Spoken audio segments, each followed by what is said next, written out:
The city was supposed to be my fresh start, the kind of place where you reinvent yourself, where the skyline tells a story of hope and new beginnings. But that night, everything I had built came crashing down like a house of cards. My name is Noah Collins. I'm 34, and I once believed in trust. I believed in loyalty. I believed in the people closest to me. Now I know better. It all began with the project, the biggest one the company had ever taken on. I was the lead developer, the guy everyone said would take the firm to new heights. My fiancée, Mia, was there every step of the way, proud and supportive. Our future was painted in bright colors, until it wasn't. Sarah Matthews, my trusted colleague, once my closest ally, turned against me. At first, it was subtle. Missed emails, critical comments in meetings, side conversations that stopped when I walked by. Then the whispers began. Questions about my competence, doubts about my integrity. I brushed it off, blaming the stress, the pressure of the deadline. But then the investigation started. Official, cold, and merciless. Sarah had convinced the upper management that I was sabotaging the project, that I was careless, that I was a liability. The evidence? Fabricated. Twisted words, lies dressed as truth. Suddenly I was the enemy, the one to be removed. My phone stopped ringing. Mia's calls became shorter, distant. The engagement party turned into a nightmare of whispered rumors and sideways glances. When the news finally broke, I was fired. My reputation shredded beyond repair. I watched helplessly as my life unraveled. But as the city lights flickered outside my apartment window, I felt something awaken inside me. A dark resolve. This wasn't over. It was only the beginning. Because betrayal has a price. And I was going to make sure they paid. After the shock of losing everything, the job, the trust, Mia, I found myself standing alone amid the ruins of my life. The city that once sparkled with promise now seemed cold, indifferent. But deep inside, a fire burned, fueled by betrayal and a thirst for justice. I wasn't the same man who had walked into that office months ago, full of hope and ambition. I was someone sharpened by pain, honed by humiliation, and driven by a singular purpose: to reclaim what was stolen. Sarah Matthews had turned the tide against me with chilling precision. Her calculated moves had left me isolated, my credibility shredded.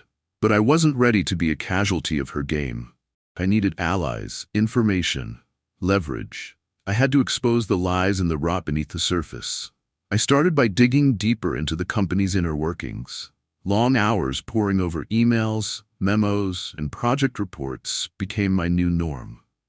I reached out discreetly to coworkers who'd witnessed the subtle sabotage, who whispered doubts behind closed doors but were too afraid to speak out. Slowly, my network grew. Small victories came in the form of shared information, quiet nods in the hallway, and whispered assurances that they believed me. These allies, hidden in plain sight, were the first signs that I might not be entirely alone. But the path ahead was treacherous. Sarah wasn't just a colleague. She was a master manipulator with powerful allies. Every step I took was shadowed by threats, veiled warnings, and subtle attempts to discredit me further. One night, I received an anonymous email, an encrypted file containing internal communications that hinted at corruption and cover-ups. It was risky, but the truth was a weapon, and I was ready to wield it.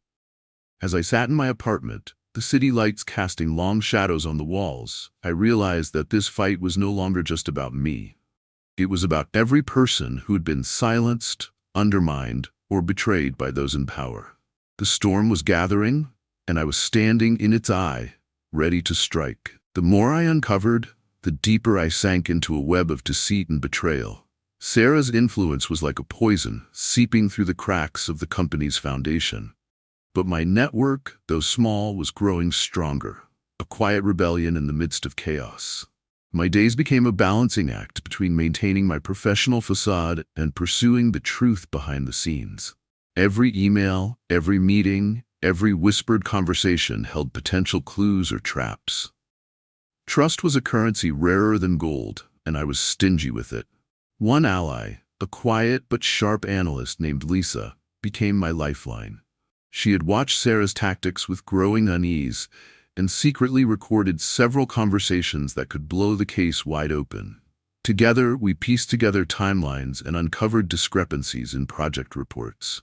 But Sarah was always one step ahead. When I thought I'd found a weak spot, she'd slam the door shut with ruthless efficiency. Rumors began to circulate that I was the one causing delays, that I was unstable and unreliable. The stress gnawed at me. I felt eyes on me constantly, and every misstep was magnified. But with Lisa's help, I managed to leak some of the incriminating evidence to trusted members of upper management. It was a risky move, one that could cost me everything if discovered. Meanwhile, my personal life was a wasteland. Mia had moved on, leaving behind memories and heartbreak. Nights were long and lonely, filled with the echo of silence where laughter once lived. But I wasn't done. Not by a long shot. The city skyline at night was a reminder that beneath every glittering surface lies shadows waiting to be exposed, and I was determined to shine a light on them, no matter the cost. By now, the lines were clear. Friends, foes, and the battleground between them. Sarah was relentless. Every day she pushed harder, trying to suffocate the truth beneath layers of lies and manipulation. But I was no longer the naive man who walked into the office months ago. The evidence I had gathered with Lisa was starting to make waves. We had proof, emails, recordings, documents that showed a pattern of deception and sabotage. But the deeper we dug, the more dangerous it became. One evening, as I left the office late, I noticed a shadow following me. A subtle feeling of eyes watching my every move grew impossible to ignore. The city that once felt like a playground now felt like a maze with no escape. Back at my apartment, I found my mailbox tampered with, papers scattered on the floor. A clear message: back off or face consequences. But I wasn't scared. Fear was a luxury I couldn't afford. Every threat only fueled my resolve. I reached out to a few more trusted colleagues, building a coalition of quiet fighters within the company. Together, we started planning our next move. A public reveal that would expose Sarah and her accomplices for the toxic web they'd spun. But with every step forward, the stakes grew higher. The company's upper echelons seemed divided. Some wanted the truth to come out, others feared the fallout. It was a game of shadows, and I was walking blind. One night, Lisa sent me a chilling message. She had been followed. Someone was watching her too. It was no longer just about the project or my reputation. It was about survival. The war was real, and the lines in the sand were drawn. The walls were closing in. Every step I took, I felt the weight of unseen eyes, the echo of whispered threats. Lisa wasn't the only one under watch. I was too. The lines between friend and foe blurred as paranoia crept in, turning allies into shadows and shadows into enemies. Work became a battlefield of coded messages, secret meetings, and careful maneuvering. I learned to read between the lines, to detect the subtle shifts in tone, the hidden agendas lurking beneath polite greetings. Sarah's campaign of destruction was relentless. She wasn't just fighting to protect her position. She was fighting to annihilate me. One afternoon, I walked into the office to find my desk rifled through, papers missing, personal belongings moved. It was a clear message: you're not safe. But I refused to back down. My nights were sleepless, filled with frantic phone calls, late-night research, and whispered conversations. The legal department was finally taking notice, but bureaucracy was slow and fragile. I felt caught in a system designed to protect the powerful, not the truth. The city outside my window pulsed with life, indifferent to the war raging in my corner of it. Lights flickered, cars rushed by, strangers laughed in bars, a stark contrast to the isolation I felt. One evening, as I sat alone, the weight of it all threatened to crush me. I thought of Mia, of what I'd lost: love, trust, peace. The cost of this fight was high, but surrender was not an option, because somewhere beneath the exhaustion, beneath the pain and the fear, was a burning flame, a refusal to be silenced, to be erased. I was in the fire now, and I would come out stronger. The relentless pressure was like a storm that never passed, constant, unyielding, and draining every ounce of strength I had left. Every day, I walked into the office like a soldier marching into battle, knowing that the enemy was invisible but deadly. Sarah's influence had grown into a suffocating web, ensnaring everyone around me. Her whispered lies, her careful manipulations, the way she twisted facts in meetings, it was all designed to break me down piece by piece. The worst part? Many around me either didn't see it or chose to look the other way, afraid to get caught in the crossfire. The legal investigation was moving at a snail's pace, tangled in bureaucracy and corporate politics. Every request for updates felt like banging my head against a brick wall. The people I thought would help me seemed more interested in protecting the company's image than uncovering the truth. Meanwhile, my personal life was unraveling faster than I could keep up. Mia was gone, and with her went the warmth and stability I once took for granted. I found myself alone in my apartment more nights than I could count, haunted by memories of better days and the harsh reality of now. One particularly grueling night, after hours of poring over emails and documents, I sat on my couch, exhaustion weighing heavily on me. The city skyline outside my window glittered with life and opportunity, a cruel contrast to the darkness I felt inside. Then my phone buzzed, a message from Lisa. "They're watching me again. Be careful." That simple sentence sent a chill down my spine. Lisa wasn't just my ally, she was my lifeline. If she was being followed, that meant the stakes had escalated beyond professional rivalry. I stared at the message, heart pounding, mind racing through worst-case scenarios. This wasn't just about a job anymore. It was about survival. I started sleeping with one eye open, never knowing when the next threat would come. Phone calls at odd hours, mysterious knocks at the door, and the constant feeling of being watched became my new reality. Yet through the fear and exhaustion, a stubborn spark of defiance burned within me. I wasn't going to let them win. Not now. Not ever. Because sometimes, the only way to find your true strength is to be pushed to your breaking point. And I was ready to break and rise again. After months of battle, the tension in the office was palpable. An invisible war fought in whispers and cold stares. The fallout from my confrontation with Sarah and the slow crumbling of her network left a void filled with suspicion and unease. Mark was still lurking in the shadows, emboldened by allies who feared the truth as much as they feared me. Every day brought new challenges. Emails full of thinly veiled threats, strategic sabotage, and a growing divide among colleagues. The investigation had uncovered more than I expected, evidence of deceit, manipulation, even bribery. But the company was reluctant to act decisively, caught between protecting its reputation and confronting the rot within. My personal life suffered. Rachel, my anchor through the storm, was stretched thin. The strain showed in her eyes and the silences growing between us. I carried the weight of this battle alone, more often than not.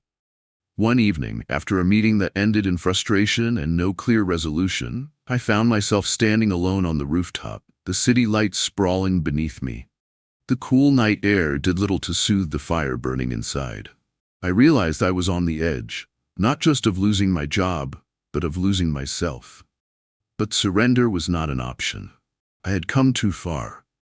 The final moves were being made behind closed doors. Allies were rallying quietly, and a plan was taking shape. A plan that would either restore my life or destroy what little remained. I wasn't sure what awaited me next. But I knew this. The war was far from over, and I was ready to fight until the end. The tension that had been simmering for months boiled over that morning. I woke with a sense of unease that clung to me like a second skin. The city outside was just waking up, but inside me a storm was gathering. Lisa's messages had become more urgent. New evidence, new whispers of resistance within the company. People who were scared, but ready to stand up. It was the turning point, but also the most dangerous phase. I knew Sarah and Mark wouldn't give up without a fight. They had power, influence, and the willingness to destroy anyone who stood in their way. The game was no longer about work, it was personal. At the office, the atmosphere was thick with suspicion. Colleagues avoided my gaze, and I could feel the eyes of management watching my every move. The investigation was heating up, and so was the risk. That day, I was called into a meeting with the head of HR and legal. Their expressions were grim, their words cautious. "There are concerns about how far this is going," one said. "We need to find a way to resolve this without further damage." I nodded, but inside I was conflicted. Was I being asked to back down, to compromise the truth for the sake of peace? After the meeting, I stood by the window, staring out at the city skyline. The buildings gleamed in the afternoon sun, indifferent to my turmoil. I realized that I was at a crossroads. Continue the fight and risk everything, or walk away and lose a part of myself. That night, I met with Lisa.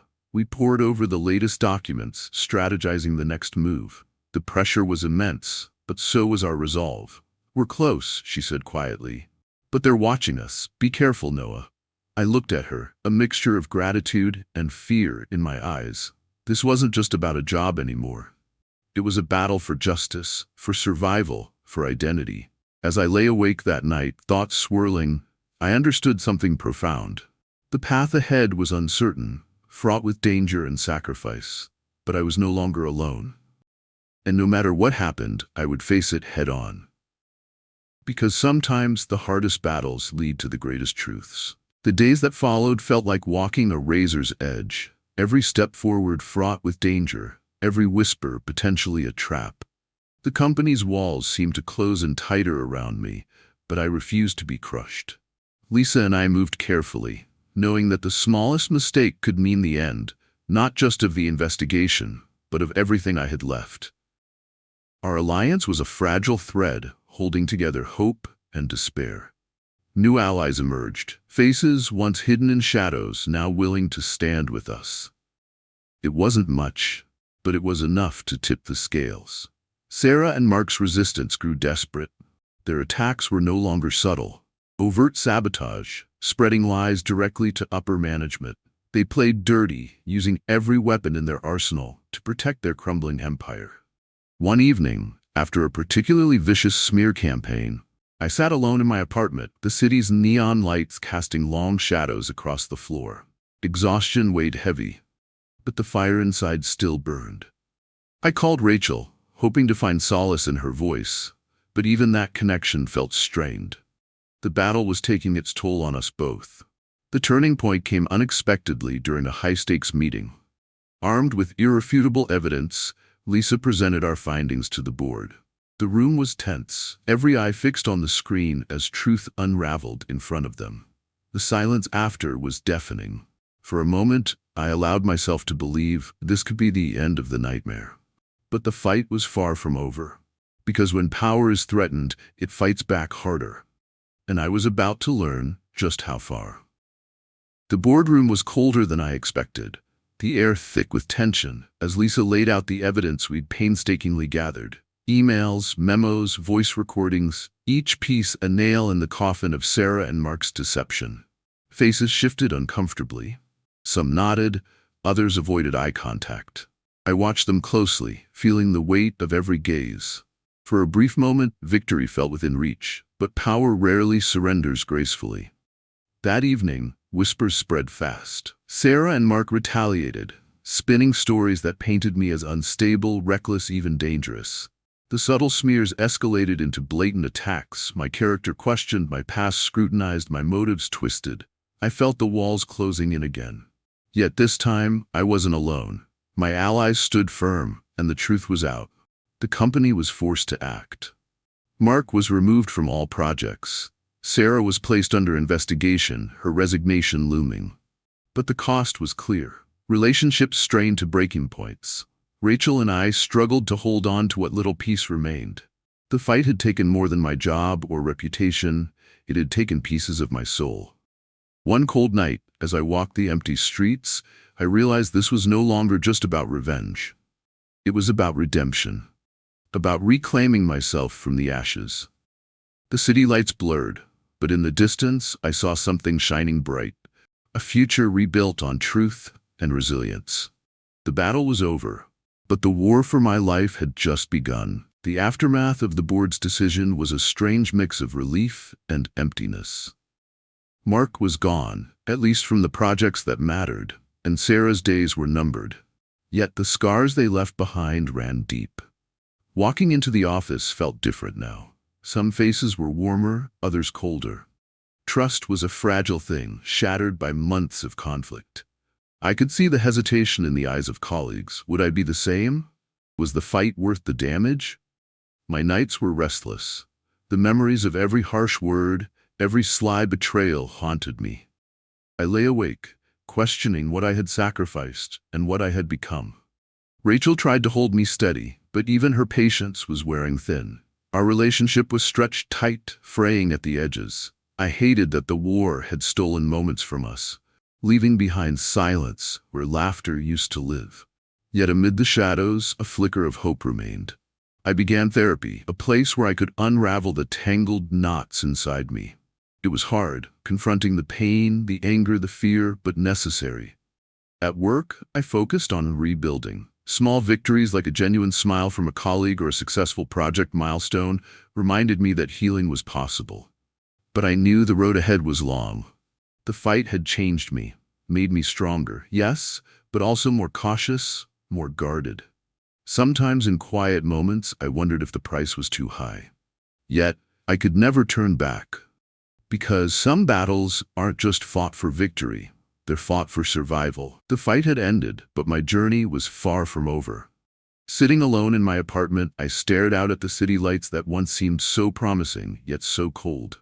I had survived the storm, the betrayal, the lies, the battles that nearly broke me. But survival was just the beginning. I was different now. Scarred, yes, but stronger. Wiser. More cautious. The wounds left behind by Sarah and Mark ran deep. They weren't just professional, they were personal. Trust had been shattered, relationships strained, dreams deferred. But within the pain, I found something unexpected. Resilience. Therapy helped me untangle the mess inside, piece by piece. It was painful, confronting the parts of myself I'd buried beneath anger and fear. But it was also liberating. I began to understand that healing wasn't about forgetting the past, but learning from it. Rachel and I took tentative steps toward rebuilding what the fight had strained. Our silences became conversations, our distance, closeness. It wasn't perfect, but it was real. Work was a new battlefield, not one of survival, but of growth. Slowly, I regained my footing, earning back respect and trust. The scars of the past were reminders, not shackles. One evening, as I walked through the city park, the cool breeze carrying the scent of spring, I felt a sense of peace I hadn't known in years. The sun was setting, painting the sky in shades of orange and pink, a promise of new beginnings. Revenge had been a fire that nearly consumed me, but in its ashes, I found something more valuable, myself. I wasn't just a survivor, I was a warrior, and this was my story. Thanks for listening. We'll see you in the next story.